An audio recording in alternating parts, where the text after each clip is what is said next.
Okay students, a very good morning to all of you. Today we are going to discuss our new types of integrals. Okay, that is written as integral of 1 upon a plus b cos x dx. Second one is integral of 1 upon a plus b sin x, and last one is integral of 1 upon a cos x plus b sin x plus c dx.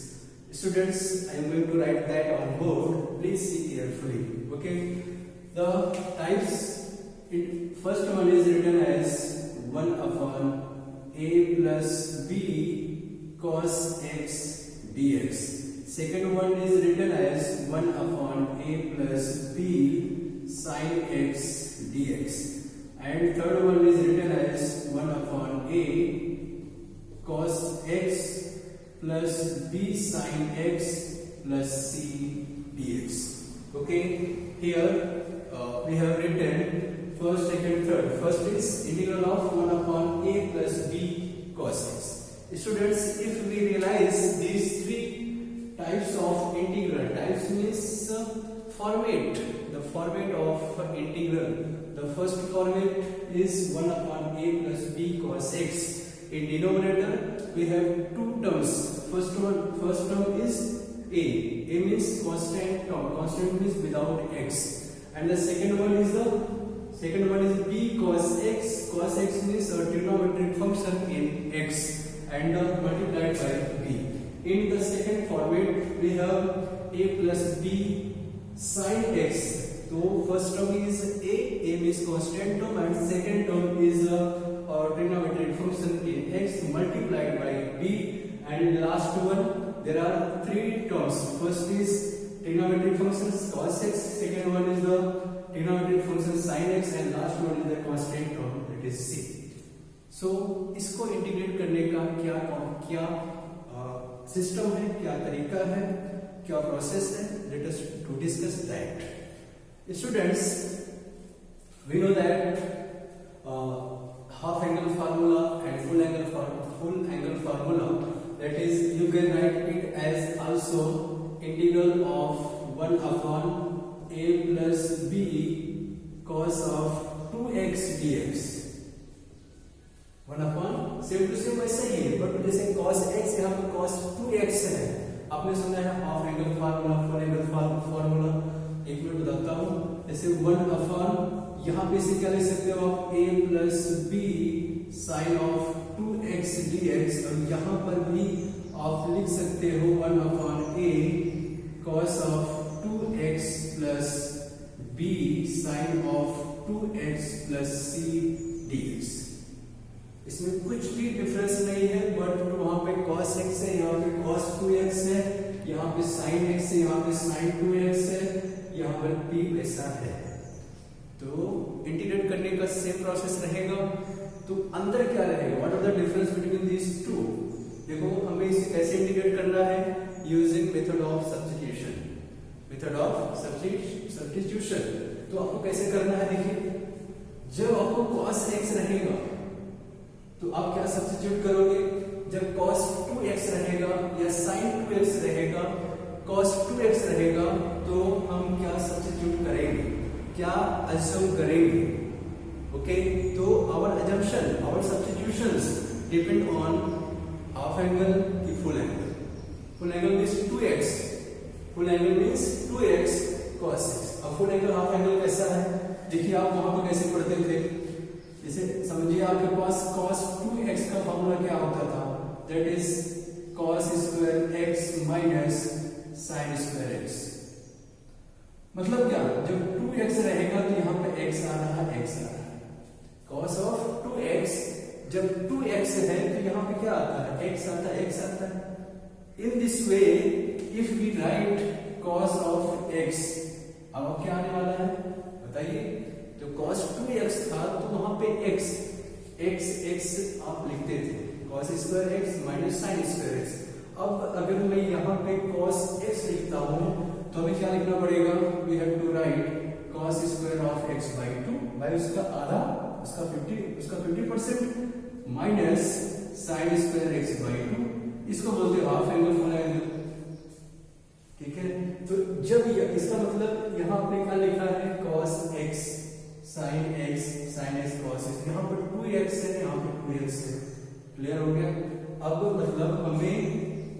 क्या फर्क है इसमें? देखिए, जब आपको cos x sin x रहेगा तो हम क्या सब्स्टिट्यूट करेंगे? What is our substitution? तो हम क्या करेंगे? Let tan of x by 2 को t एज्यूम करेंगे, और जब यहां पे cos 2x sin 2x रहेगा तो आपको क्या एज्यूम करना है? Let tan of x is equal to t। समझ में आ गया भाई? जब x by 2 है, जब x है तो x by 2, जैसे यहाँ पे cos x आया है तो आप x by 2 कर रहे हो यहाँ पे। क्लियर? उसी तरह से सिमिलरिटी tan x by 2 को t एज्यूम करना है, tan x को t एज्यूम करना है इस कंडीशन में। ठीक है, आगे बढ़े चल। तो जब आप पूरे सिस्टम को, मतलब ट्रिग्नोमेट्रिक फंक्शन को आप t एज्यूम कर रहे हो, तो we have to change dx in the form of dt। वो कब पॉसिबल है, कब संभव है? जब आप उसको डिफरेंशिएट करोगे, तो taking the derivative of both sides we get sec square of x by 2 into using chain rule, derivative of x by 2, that is 1 by 2 dx is equal to dt, then dx is equal to 2 dt by 2 से multiply हुआ upon क्या? Upon sec square of x by 2 is equal to 2 dt upon. अब आप dx को dt में convert किए, but dx का value किसमें, अभी भी किसमें प्रेजेंट है? अभी भी sec स्क्वायर x में ही है। मतलब अभी ट्रिग्नोमेट्रिक फंक्शन 100% t में कन्वर्ट नहीं हुआ है। भाई आपका पर्पस क्या है? dx को dt में कन्वर्ट करना, और बाकी जो भी फंक्शंस है उनको भी t में कन्वर्ट करना है। We have to change all functions in the form of t। तो यहाँ पे sec स्क्वायर x by 2 है, अभी भी वो t में कन्वर्ट नहीं हुआ है। तो अपना टारगेट क्या है कि इसको भी t में कन्वर्ट किया जाए। अब sec स्क्वायर x by 2 या sec x by 2 का डायरेक्ट रिलेशनशिप t से नहीं है। sec x by 2 is not related with t directly. कौन रिलेटेड है? tan रिलेटेड है। tan का संबंध, tan का रिलेशनशिप t से है, बट sec का नहीं है। लेकिन we know that sec x by 2 का रिलेशनशिप tan से है, तो क्यों ना हम sec स्क्वायर x by 2 को tan स्क्वायर में चेंज कर दें, फिर वहां से उसको t से रिप्लेस कर दें। तो लिखते हैं this one is equal to क्या? 1 plus tan square of x by 2। Clear हो गया? ऊपर कितना हुआ? ऊपर 2 dt upon 1 plus t square. So dx is equal to 2 dt upon 1 plus t square. Clear हो गया बच्चों? ठीक है ना? क्यों किया मैंने ऐसा? क्योंकि sec स्क्वायर x by 2 का डायरेक्ट tan से रिलेशन, डायरेक्ट t से नहीं है रिलेशनशिप। भाई केवल tan x by 2 का t एज्यूम किया है, तो हमने क्या किया? sec स्क्वायर में क्या लिख दिया मैंने? 1 plus tan square x by 2 लिखा। तो वहां से अब मैं इसको रिप्लेस कर सकता हूं tan x by 2 को t, तो 1 प्लस t स्क्वायर बराबर। तो अपना रिजल्ट क्या है? If tan x by 2 is equal to t, then dx is 2 dt upon 1 plus t square। ये आपको आपने कोई जब क्वेश्चन करो तो आप डायरेक्ट इसको यूज कर सकते हो। आपको इतना लिखने की जरूरत नहीं है पूरा, लेकिन जब आप लिखते हो तो कोई बात नहीं, प्रेजेंट कीजिए, आपको प्रैक्टिस होता रहेगा। ठीक है, अब यहाँ पे क्या करना है? भाई tan x को हमने t एज्यूम किया, क्यों? क्योंकि यहाँ 2x है, 2x है, अभी मैंने डिस्कस किया। अब हमको इसको डेरिवेटिव निकालना है विद रिस्पेक्ट टू x। तो taking derivative of both sides with respect to x, we get sec square of x dx is equal to dt, then dx is equal to 1 divided by sec square x dt। देखो अब भी वही problem आ रहा है, sec square x आ रहा है। अब sec x का रिलेशनशिप t से डायरेक्ट नहीं है, किससे है? tan से है। ठीक है, तो हम क्या करेंगे? sec स्क्वायर x को 1 plus tan square x dt रख दिया, and this one is equal to 1 upon 1 plus t square dt। ठीक है, तो ये अपने को मिला। If tan x by 2 is equal to t, then dx is equal to 2 dt upon 1 plus if tan x is equal to t then dx is equal to dt upon 1 plus t square। भाई आप कैसे इसको दिमाग में बिठाओगे? जब यहाँ x by 2 जब 2 का बोल वाला था, जब 2 यहाँ प्रेजेंट था, तो 2 dt upon 1 plus t square आएगा। और जब t 2 तो है ही नहीं यहाँ पे, 2 is absent, तो dt upon 1 plus t square आएगा। dt upon 1 plus t square, that is, ठीक है, क्लियर हो गया? dx is equal to dt upon 1 plus t square, dx is equal to 2 dt upon 1 plus t square। अब देखो, आपने अभी भी क्या किया? केवल dx को हटाया। Now you have changed dx in the form of dt। अब ओके स्टूडेंट्स, तो आपने अभी तक क्या किया? अभी तक इस सिस्टम में आपने cos x और sin x को अभी कुछ भी नहीं किया है। You have changed only dx to dt upon 1 plus t square, dx dt upon 1 plus t square। मैंने दोनों को डिफरेंशिएट किया कि अगर cos x रहेगा sin x रहेगा तो क्या assume करोगे, तो dx को कैसे dt में कन्वर्ट करोगे, इस केस में dx को कैसे आप कैसे कन्वर्ट करोगे dt में, वो आपने किया। अपना काम क्या है? Next target is our to change cos x in the form of t, cos 2x in the form of t, sin x in the form of t and sin 2x in the form of t। मतलब हमें cos x और sin x को t में convert करना है। आपने अभी तक क्या किया?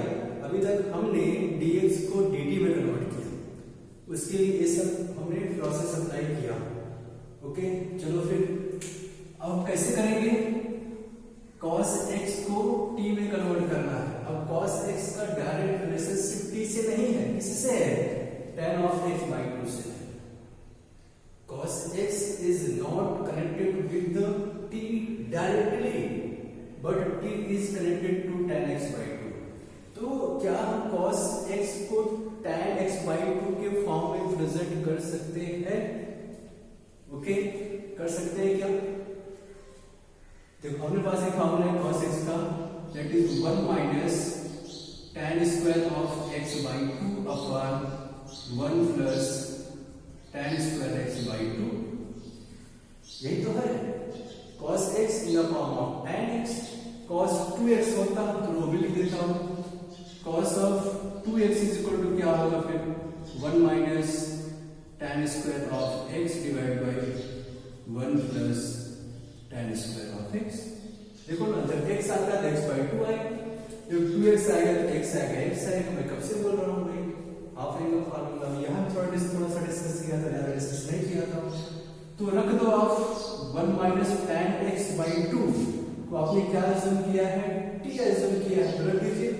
तो 1 minus t square upon 1 plus t square। तो ये तो रहा cos x का replacement with t, replacement in t। मतलब क्या? if tan x by 2 is t, then cos x is equal to 1 minus t square upon 1 plus t square। तो यहाँ पे क्या होगा? this is equal to 1 minus t square upon 1 plus t square। ये किसका है? cos 2x का है। तो चलो कुछ इसमें हमें ज्यादा कोई टेंशन नहीं है, दोनों का सेम, एक तो फायदा हो गया, दोनों का सेम। बस आपको यहाँ पे ध्यान देना है, जब आप tan x by 2 t assume किए तो यहाँ पे 2 आएगा, 2 dt upon 1 plus t square, और यहाँ पे dt upon 1 plus t square। जहाँ 2 है वहां पर 2 आएगा, जहाँ 2 है ही नहीं वहां पे 2 आने का सवाल ही नहीं उठता। क्लियर? चलो फिर आगे बढ़ते हैं। तो आपने cos x को चेंज कर लिया इन the form of t, that is 1 minus t square upon 1 plus t square, दोनों के लिए सेम है। अब बात आती है साइन का। तो यहाँ पे sin x is equal to, तो क्या sin x का रिलेशनशिप है? ये जी sin x is in the form of tan x या tan x by 2। कोई फार्मूला है क्या ऐसा दुनिया में? बिल्कुल है, अभी 11th क्लास में था, अभी आप 12th में हो, 11th में था। sin x इक्वल टू क्या होता है? 2 tan x by 2 upon 1 plus tan square of x by 2। तो ये हमें क्या दिया? 2t, tan x by 2 is t, 2t upon 1 plus t square। ये लो कर लो बात। sin x कैसा होगा 2t upon 1 plus t square. cos x क्या होगा 1 minus t square upon 1 plus t square होगा। sin cos 2x क्या होगा same to same 1 minus t square upon 1 plus t square होगा। तो क्या टेंशन किस बात की। अब आपको लिख लो sin 2x is equal to 2 tan x upon 1 plus tan square of x। लिख दिया भाई sin 2x है, sin x है x by 2 sin 2x तो x कब से डिस्कस कर रहा हूं। तो 2t upon 1 plus t square ये रहा sin 2x in the form of t। Clear ना। तो sin तो आपको यहाँ पे कोई भी परेशानी नहीं होनी चाहिए, केवल आपको मैंने बार बार बोल रहा हूँ बस आपको यहाँ ध्यान दो tan x by 2 तो t तो dx is 2 dt upon 1 plus t square. अगर tan x plus sin 2x cos 2x है तो आपने tan x को t अज्यूम करोगे तो dx equal to dt upon 1 plus t square आने वाला है। एंड इफ और तो cos x क्या होगा cos x in the form of t is 1 minus t square upon 1 plus t square होगा। sin x क्या होने वाला है 2t upon 1 plus t square होने वाला है। cos 2x क्या होने वाला है 1 minus t square upon 1 plus t square होने वाला है। sin 2x is equal to 2t upon 1 plus t square. तो आपको यहाँ तो कोई दिक्कत नहीं है, यहाँ सेम टू सेम है, सिमिलर है, बस यहाँ पर ध्यान देना है। ओके तो आपको अब कैसे इंटीग्रेट करोगे बहुत आसान है। आप इसको रिप्लेस करो इसको रिप्लेस करो रिप्लेस करते जाओ और आपको इंटीग्रेट हो जाएगा। क्लियर हो गया। अब हम example using some examples we will try to solve integral such type of integral. Okay students so इसको आप कॉपी कीजिए और अभी using example we will solve